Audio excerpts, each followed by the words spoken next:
G'day guys, how are we going? Well, I've got Matt here from Diesel Tune Australia down here in Dandenong. G'day mate, how you going? Good, Batesy, how are you, mate? I'm good mate, thanks. Now you guys have got a GU Patrol that's come in today for some upgraded modifications under the bonnet. Now very similar to what we did on mine back in August of 2018. Yep. With a bigger cooler, bigger turbo. And this has been a great modification to this beautiful car to drive. So what are you going to do with this one you've got coming in today? Yeah, so this one's just getting the upgraded intercooler. So we're going to take the small restrictive factory intercooler, which, hey, they're known to leak as well, and put this big bertha on it. And that includes the bigger bonnet scoop and all that sort of stuff. So yeah, it'd be a good thing. I'm looking forward to see it, mate. Another fine piece of automotive engineering, the good 3 litre, mate. Let's get into it, eh? That's it. Let's go look at Cheers. it. All right, mate, so this is the ZD30. Mighty ZD30, it's come in for the intercooler upgrade. Yep. So what's going on with it, mate? Mate, this is a super clean example. And yeah, I'm really looking forward to getting the intercooler on this. But we're going to take the factory intercooler off of it, and you can see the size of it, and you'll see the difference between the sizes later on, right? Well, you've already seen it with your car, right? But these will leak at the end. Sometimes you can see a bit of a dark spot at the end of the core, and that indicates that it's leaking.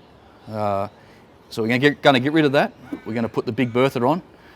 The bonnet's all going to get trimmed. The big bonnet scoop's going to go on. But right now, we want to go and do a lap around the block and measure the temperature before and after the core in the intercooler, and see a rough idea of how efficient it is.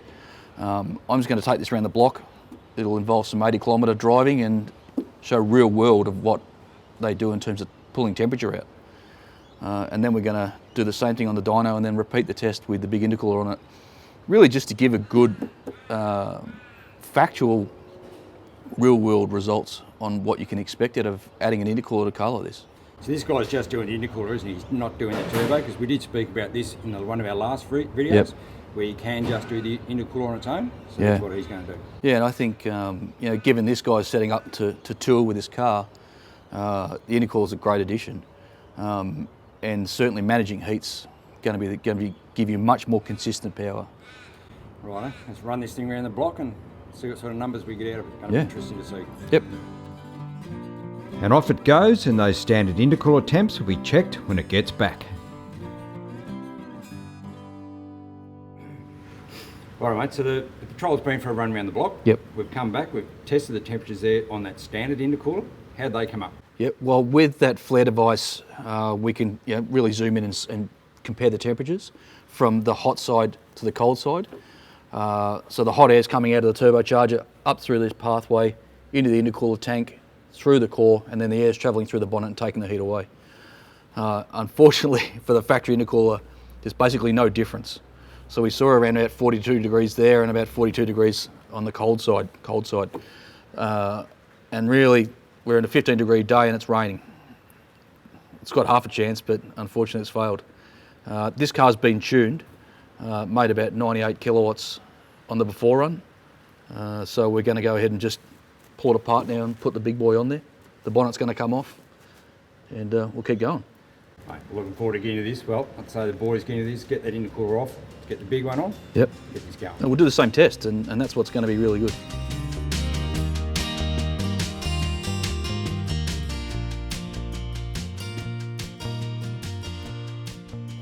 Right, Matt, so now we've got the standard intercooler now taken off the top of this ZD30 up against the aftermarket intercooler. Mate, there's a massive difference in the size, as we can see. Yeah. Just explain a little bit about the two of them.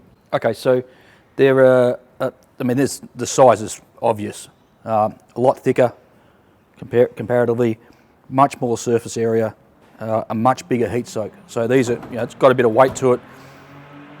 That weight absorbs the heat, whereas this is quite light and won't do a good enough job. This is also, the aftermarket one's also fitted with an exhaust fan, so this actually will go underneath it and draw air through at low speeds. There's actually a little temp sender over there which will switch the fan on automatically, so you don't have to flick a switch or anything like that. But when the going gets tough, it turns the fan on and that helps. Generally with the big bonnet scoop, you're getting a lot of airflow of the intercooler, so the fan's not going to be working all the time. You put a fan on this sucker and it's working all the time flat out, as we saw with the temperature. It doesn't take much to make these heat soak, meaning that they give up the same heat that they take in, right? Yeah. So this is designed to just suck up that heat, give it to the air, and you've got a lot cooler air coming out the side. And that's where the fan's really good for those low times when you're not doing much speed out there in the four drive track. Engine's working hard, not much airflow going through the scoop. Yep. That's where the fan kicks in and sort of takes over a bit. That's right. Any of that high load, low speed type stuff, and that's towing a van or going up the side of blue rag, then this is the sort of thing that just helps take that heat out. But as you can see, much larger, denser core, and it just sucks up the heat, which is what it's designed to do. Righto, let's get that one in. Yep. Get it going. No worries. The heavy-duty framework is constructed to hold the larger intercooler in place.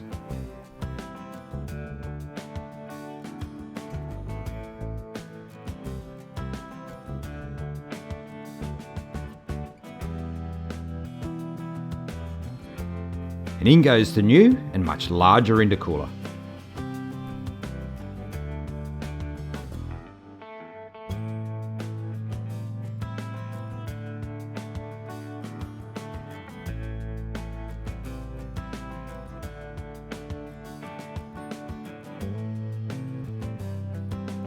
With the new intercooler in place, the first markings are made for cutting the hole, and then off comes the bonnet.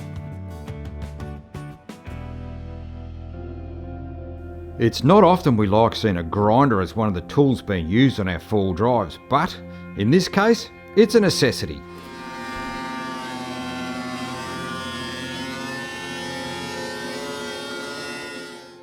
Now the cutting lines are carefully measured and marked out on top of the bonnet.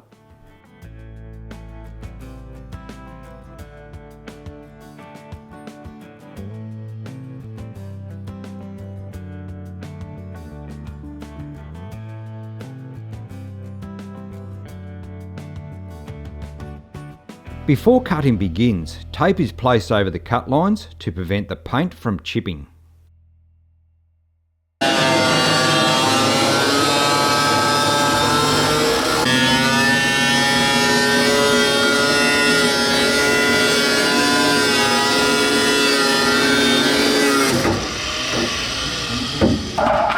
And the cutting is complete.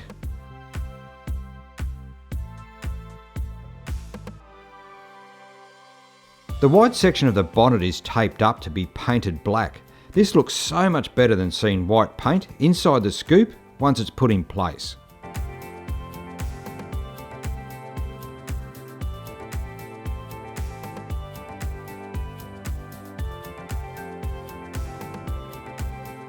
The scoop goes on and then it's bolted into place.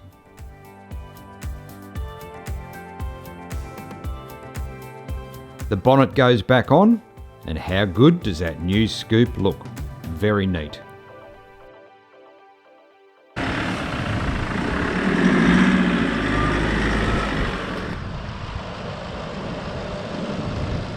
The patrol is rolled back onto the dyno to see the results with the new intercooler.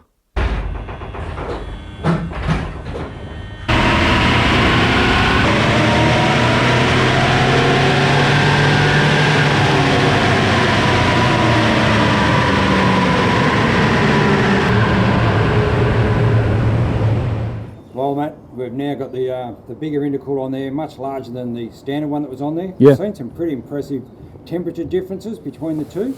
After you took it for a run around the block, we took some temperature range from there. We've now put on the dyno. Yep. Pretty impressive ranges there. What do you think? Well, look, the test we've done is pretty simple, but it does give you an idea of really how inefficient that factory intercooler is.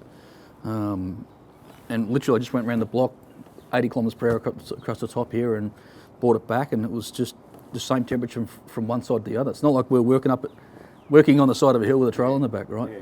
Yeah. Whereas this thing just, you can see there was a 10-degree difference from one side to the other, doing the same test. And then when we put the fan on, it dropped another 10 degrees, so like a 20-degree difference.